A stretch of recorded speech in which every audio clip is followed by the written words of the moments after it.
Are you running paid traffic to your campaign landing pages for your top product lines, but are seeing limited conversions? And you know you can do even better, but you're not sure how? If this is how you feel, you're not alone. So, what are the reasons behind this common issue? And what are some practical steps that financial institutions can take to optimize their landing pages and improve the user experience? Let's find out on today's episode of the Banking on Digital Growth podcast.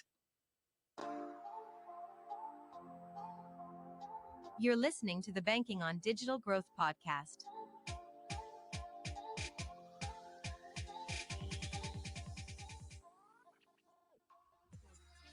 My name is Audrey Kanata, Operations Lead here at the Digital Growth Institute. And joining me for today's conversation is founder and CEO, James Robert Lay. Hey, Audrey. Hey, James Robert, welcome. Thank you very much. Yes, This is a common challenge that it is. we often find, particularly with community financial brands where budgets are tight. Yep. They are wanting to explore, experiment, expand to level up their digital growth potential. And so they go out and they start running paid traffic to campaign landing pages. But how many are them actually losing not just loans and deposits, they're also losing ad dollars? Exactly. But before we get started talking about this very common situation and really reviewing some findings that we had on a recent website secret shopping study, what's going well for you in your world today? What is going well? My mother-in-law and father-in-law, they just celebrated 50 years of marriage. They had their 50th anniversary of their wedding. And to see what my kids did for them, they made some really sweet cards. And I don't think you told me this. No, my oldest son had a great idea. He actually calculated how many weeks they had been married, how many days, how many hours, and how many seconds that they had been married. And they're pushing like 2.5 million seconds, I believe, if my memory serves correct. And then he did something else. I have this, it's not a coin collection, but loose change. I throw it in this bank that I have in my closet. Been probably doing this since I've been married at this point. And he goes, can I just sift through that? I want to see if I can find 2 quarters from 1974, which was the year that my mother-in-law and father-in-law got married. And he goes, 2 quarters, because 2 quarters make 50 cents. So 50 cents, 50 years of marriage. That's cute. That's really clever. It was nice. And my oldest daughter, she did a card, but she spent so much time, and it was almost like the merging of a wedding dress with a tuxedo. The way that she designed this cut paper out and layered it and used some other materials and elements. And I'm like, y'all are getting some pretty crafty ideas and bringing them to life. And I think that's the idea. Where does all creation begin? It begins with an idea in the mind that comes out and presents itself in the physical world. Yeah. But when we're thinking about website secret shopping, that's an intangible world. A landing page is not physical, although the implementations from a digital asset, a digital resource, have an effect in the physical world, particularly when it comes to running digital ad campaigns. Yeah, certainly. And so this recent secret shopping study that we facilitated was looking at a campaign landing page, and it was for mortgages. So really thinking about the physical, the physical presence there. So set up for our listeners, what made this study a little bit unique? Well, you have a community institution that's been around for a very long period of time, creating value for their local community. They are running paid traffic to a landing page investing, significant amount of dollars. The problem is they weren't getting the level of conversions that they could be getting. They had conversions that were happening on the landing page. These conversions were lead generation conversions, but even then we identified that there were gaps from a lead conversion all the way then down to closing and funding the loan. And to clarify, this landing page was completely independent from the organization's the business page. That's correct. So in an effort to contain the shopping experience, because I do know that there are some organizations that run paid traffic to a product page on the corporate website. Right. I don't recommend that because you're taking people to a corporate site that might not be fully optimized for A, digital conversion, but B, the ability for someone to get lost. The paradox of choice Right. can take them off the trail, and then they bounce and then they never come back after that. Right. Which actually leads us to the very first key finding that we found when analyzing the experiences or the experience on this paid landing page. And I think in an effort to contain them and really keep them focused on the mortgage journey, the users noted that there was a little bit of trust that was not there. And it was for one really specific reason. And there was no about, who are they, your standard information that you would see in like your top navigation. And so while their perception of the landing page was fine, they were left questioning, well, who are they? Yeah. Are they reputable? What's their backstory? And there was a lot of questions there. This shows the power of brand, the power of brand awareness, and the power of brand equity. And when running paid traffic to a landing page, we must make an assumption that not everyone has heard of your financial brand. And does that mean that we have to default and go back to driving traffic to the corporate website? Absolutely not. One of the recommendations that we made for this organization is we put together an optimized landing page laid out as a wireframe. And based upon the concerns and based upon the feedback, one of the very early pieces of information in the optimized landing page was addressing the question of who are they? How long have they been around? Who else have they helped like me? Yes. And how and why should I trust them? And so I remember when we were working through this recommended optimized landing page, it wasn't a big section. And I think the point of this is when thinking about a landing page, particularly when you're running paid traffic to it, the point to really focus in on is communication patterns. And that's one of the things that we continuously are learning through our website secret shopping studies are the communication patterns that matter most to prospective account holders. Mm-hmm. And so I would say it was maybe 10, no more than 15% of the real estate for this particular landing page.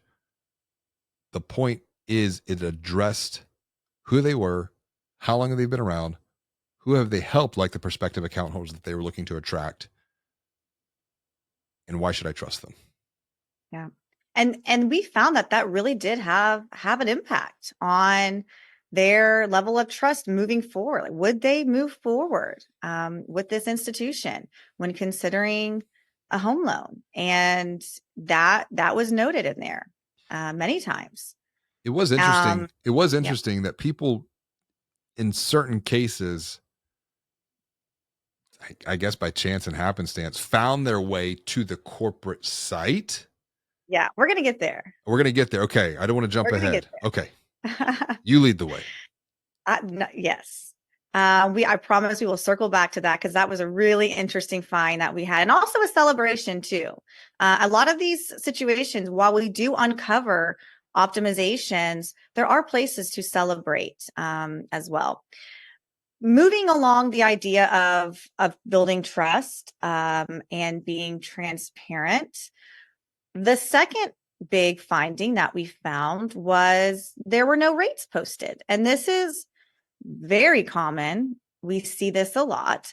And our group that we were working with did express that there was this internal belief that, one, posting our rates will scare people. We're not competitive. We're not competitive enough. And two, people will call and ask. That way, their thought was, well, let's kind of hook them in first, and then once they're bought in a little bit more, they'll call us and they'll ask us for the rate. James Robert, why is this thinking? Well, what are your thoughts on this thinking here? This was their biggest challenge. This is their biggest Yeah. challenge, and this will continue to be their biggest challenge Yep. going forward, because this challenge permeates outside of the marketing team. This is a Right. belief that is deeply rooted through when we were doing our delivery. It became very clear that it is deeply rooted in the perspective of the mortgage lenders. It's also deeply rooted in the perspective of the leadership of this particular organization. And I pushed on this. I picked at it. I poked at it. Because if this belief is not addressed, number one, and if this belief is not transformed, number two, everything will stay the same. And this will be where they lose millions in loans and deposits, because their belief as mortgage lenders and as a leadership team is not congruent with what the not marketing team, but is not congruent with what people who are shopping for a mortgage care about. Right. And this was fun for me because I've been doing that recently. I have been looking around and getting familiar with the mortgage process. So it was fun for me to help facilitate this study, since I have a little bit of a personal experience, like I'm in that experience right now, so I could provide a little bit of my perspective. And so the lack of transparency with the rates and this belief that, well, they'll contact us, they'll reach out to us. Understand that, and they might. That is possible. But that, go ahead. Here's the thing. We have a benchmark now of what their conversion rates are on the current page. So now we have a hypothesis that if we add rate information to that particular campaign landing page, the hypothesis is that conversion rates will start to increase. And I want to come back and to address the why. There's an internal belief that is not congruent with the external expectations of prospective home buyers. That belief is being driven from how mortgage lenders and the leadership of this bank perceive the world. And this is one of the reasons that when doing workshops and team alignment workshops, I take everyone back to 1994 and we go down a timeline of everything that has transpired since 1994 to 2024. So it's 30-year horizon line. And there are really three big patterns to be aware of here. The way that we connect and communicate is transformed at a macro level. The competitive landscape has transformed exponentially since 1994. And the way that people, their buying beliefs that drive their buying behavior has transformed. And one of the things that we shared with this particular group is anywhere between, I want to say it's around 80%, 85% of people shopping for a mortgage will do research online before reaching out to a lender. Yes. And that's the whole point of the going back to 1994, because the internet decommoditized you could say decommoditized, but it also commoditized. The internet leveled the playing field because people have access to information. And that was one of the things that we had them do on the call was, listen, where, if you type in mortgage rates, where are you going to end up? NerdWallet, Bankrate. Yep. And they're like, we don't even exist on those sites. So there's a potential loss of opportunity right there. Yeah. And that this reaching out and contacting leads us to our third finding, which was the communication. We actually did do some testing on, they had it was like, what, I don't know, was it framed apply now or start now maybe, but it was just a simple name, email, phone number capture. It was framed Correct. as start the application process. That's correct. And so that was really more or less, it's a contact page to have a lender reach out to you. And we found a little bit of inconsistencies with the communication follow-up. James Robert, you noted that there was no follow-up communication made. In one circumstance, we did. Within a couple hours, there was some follow-up communication, a voicemail and an email, but it wasn't consistent. No. At all. And so that's a huge opportunity right there. And something that you've actually had Jay Baer on the podcast before. And he talks a lot about speed is being correlated to trust in the digital world. And I love this quote. He says that it's really a stat. He says that 2 out of 3 customers say that speed is as important as price. 50%. So half of all customers will hire whoever contacts them back first, regardless of the price. So the scaring away with the rates, that goes out the window a little bit there. We've got to get that communication established. Well, that actually, you can connect that Jay Baer perspective that 2 out of 3 customers say that speed is more important than price, and 50% of all customers will hire whoever contacts them back first, regardless of price.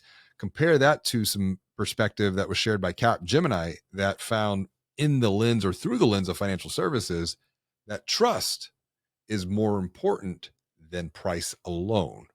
And so there's the connection between the speed of contact leads to the speed of trust. And if you're a community financial brand, you might be thinking, well, we follow up with our online leads. My question is, are you sure? Have you tested that externally? Because and we have seen this time and time again, even with clients that we have secret shopped over the years and secret shopped their digital buying experiences. We've secret shopped their websites. Some are like, nah, we've got it covered, but they don't. And this is or the follow-up 2 days, 3 days, or the follow-up is one and done. Right. And this is where I think marketing gets frustrated. And we do see friction internally in the organization, because we'll deliver these findings and we'll find this. We will uncover this lack of communication, this breaking communication, and it's out of, marketing's hands, quote unquote. And we see them just like this frustration. Like, why is this happening? And so then you've got to go communicate to a completely different department. What's the system and process here? What's happening? I mean, everybody's got to work together, but that can be challenging, right? Well, that's one of the reasons that we define digital growth as well-defined systems and processes centered around the modern consumer journey that aligns marketing, sales, service operations, technology / IT, leadership to increase website traffic, to generate and nurture those leads for the buying journey, to ultimately level up your loans and deposits.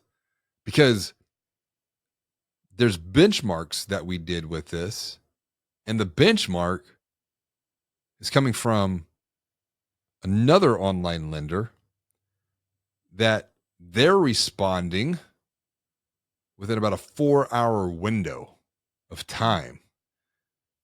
And so, yeah, your community institution might follow up in a day, 2 days, but go back to the research from Jay Bear. 2 out of 3 customers say that speed is important to price, and 50% or half of customers will hire whoever contacts them back first, regardless of price. Yeah. And it can't just be a one and done either. No. And what I find so interesting is that we did benchmark against a national competitor for mortgage. I was surprised. I would think, as a consumer, that reaching out to my local financial brand credit union, I would imagine I would get that personal phone call contact immediate. I would assume that more than I would one of these national brands. Like I almost wouldn't even bother with the national brand thinking, I'm just a number. It's probably all, it's digital only, probably not a whole lot of actual humans working there. And so it's interesting to not have that expectation met when you're reaching out to your community financial brand. Well, that was one of the recommendations that we made on their optimized campaign landing page, was to bring their MLOs onto the page to humanize that shopping experience, to say, this is who we are, this is how long we've been around, use testimonials, third-party validation video of this, helped other people just like you.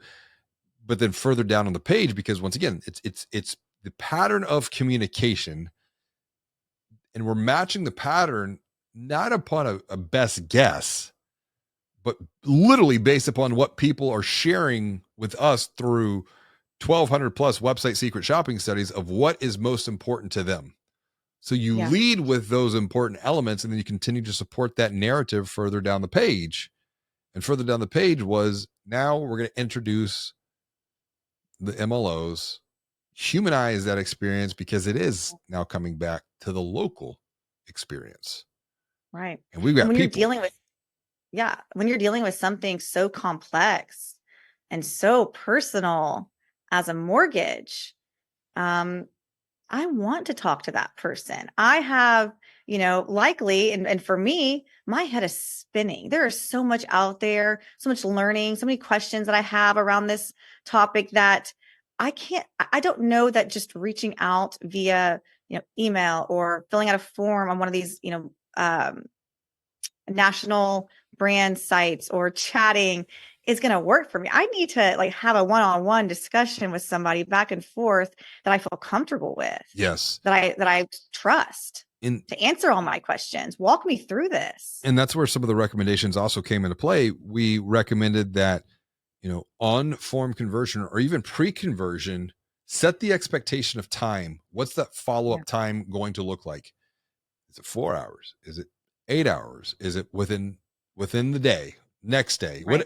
Just set the expectation of what the follow-up is going to be.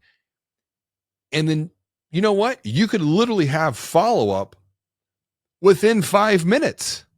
You could. And that's where technology and automation and AI come back into play, because we can utilize those technologies to increase the speed of outreach for an inbound prospect. There's really at this point no excuse to have a 1-day delay. Right. Automation and on the note, and AI come back into play. Yeah. On the note. Oh, you're right. You're absolutely right. There is no excuse, and that might be kind of the harsh reality. There's no excuse for this. No. And so on that note of setting expectations, that leads us to our fourth and final finding was, and this is a celebration, they had a link next to or right below their get started form that was a mortgage buying guide. And we had, there were, I want to say 60% of the responders noted that once they hit the page and read everything, that the next step they would take would be to download that guide before they even filled out the form. That's a great point. Right. The challenge here was once they clicked on the guide, and this is where ongoing website secret shopping studies can continuously provide clarity into the small little gaps into the Mhm. blind spots that we can't see. I mean, even one of the other blind spots that we surfaced through this experience was when someone clicked the contact page Yes. or the contact CTA call to action. It went to a 404 page. And I remember how uncomfortable delivering that news was. I said, listen, this is as worse as it can get. There's nowhere to It's not go from fun. here but to go up, because someone, and most likely multiple people, reviewed that page, but they missed that one key element, which is one of the most important key elements in the buying journey. Is we know that connecting a human being with another human being and the speed of follow-up there. But when someone clicks the contact and they go to the 404 page, that is the result, or that leads to the result of losing millions in loans and deposits. Coming back to the Yeah. buying guide, when someone clicked the buying guide, the expectation was, I'm going to get a guide that helps me buy my home. That expectation was not met. That expectation was not realized. And in fact, because that expectation was not met and realized, we heard it from the secret shopping testers. Confusion really began to increase at that point. Yeah, because that mortgage buying guide actually, and I believe, I don't know if they said this was a mistake or if it was just like a temporary link until they filled in the guide, like they added the PDF there to download, but the download the guide took them to a resource page, and that resource page was on the corporate website. And we got a majority of users when they hit that resource page, their responses were, this is overwhelming. This is too much. I mean, it was a ton of content, a ton of resources, but it was not helpful for them. They didn't know where to start. You've got your decision paralysis. It wasn't organized in a way or specially curated. And so that the whole point of having that, secondary call to action, that consideration stage, fell flat, because now they're just more confused and they're not going to take any action. But the good news here is that they did have a mortgage buying guide. In fact, they pulled it up and showed it to us as we're delivering, and it was beautiful. It was fantastic. Well, not only that, they had the asset, they had the resource, but then more importantly, with this resource center, they had an abundance of resources to support the home buying journey, that whenever someone would download this buying guide, they could then nurture and repurpose all of the content that had been created to nurture them through that buying journey. Because once again, we know the human behavior. 60% of people responded that they would download the guide before they filled out the contact form. And we have that information to nurture them over the course of a month, 2 months, 3 months, 6 months even, because we know the length of the home buying journey, and continuously coming back into the inbox to help first and sell second. You're placing micro deposits into the trust funds of people that sits between their ears. It's the mind, and it's the power of giving and helping. But I often see there's an internal perception, particularly at a leadership level. And we see this when we facilitate team alignment workshops and digital growth blueprints. And we ask the question, why should someone apply and open an account with your organization? And they think it's because, well, we have this great service. Everyone's saying that. We have the data. And you know that. If you're watching or listening, it's not news to you. What I'm encouraging, particularly, ironic. what I'm encouraging, particularly leadership teams, is to transform their perspective, to transform their belief that the reason someone should open an account or apply for a loan at your financial brand is because you're the expert. You're the helpful guide that can get people from the confusion that they feel today to increase their level of confidence to achieve the future that they want to achieve, whether it's, in this particular case, buying a home, starting a business, achieving some level of financial confidence. That's why people should open an account or apply for a loan at your organization, because you have that knowledge, you have that expertise. But if our belief is Yeah. that they should open an account because it's our service, what's going to happen is we're going to fail to communicate that knowledge. We're going to fail to communicate that expertise because belief drives behavior. Yeah, it's that level of expertise and simplifying it. I mean, I mean, there's so much information at our fingertips. It's overload, it's overwhelming, and oftentimes we just want someone who knows what they're talking about to simplify it for us.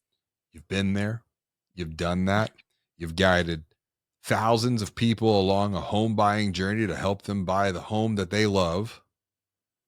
Don't take that for granted, because for the everyday person, they might buy a home 2, maybe 3 times in their life. It's not something that people like me, like you, Audrey, it's not something that we're doing every single day. And it's kind of like a surgeon. Surgeon has a level of expertise and a level of knowledge because they're doing the same procedure over and over and over again. And when you have a problem, medical problem, health problem, you want to make sure that you're working with an expert who knows what they're doing. The same is true in complex buying journeys, like in this particular case, buying a home. Yeah, absolutely. Well, as we start to wrap up here, James Robert, big takeaway, big action item. Thinking back on this experience, what's one takeaway for our listeners, and maybe one thing that they can do next? Well, I'd say the big takeaway is the speed of trust. How important follow-up is, and the action follows the takeaway. It follows the insight. It's looking at your digital experiences to see how quickly your internal sales team, contact center, whoever that team is responsible for following up with inbound digital requests, how quickly are they following up? Number one, how often are they following up after the initial contact? Because we know that if someone calls, there's and you and I, Audrey, have been having these conversations about some of the work that we're doing, how unlikely it is for someone to answer that phone. But then the second call and the third call, we're seeing that with digital lenders. They have systems and processes that create accountability to further align the marketing and sales team to unify to be the growth team. And if you want to answer that question on the communication experience, don't just ask. Experience it. Go fill out the form. Go fill out the forms on your website. See what happens. Because don't ask, experience it, because when you feel the gap, that is often the impetus to inspire the internal transformation required to close the gap, to eliminate the blind spot. We've talked about that on another podcast when the CEO went through the process to open a certificate of deposit. That inspired massive transformation. That inspired massive change because the CEO was driving that. No, exactly. Thank you, James Robert, for sharing your insights as always. Absolutely. Absolutely, Audrey. This has been a lot of fun today. Yes, and we hope you found these insights valuable, and thank you all for joining us for another episode of the Banking on Digital Growth podcast.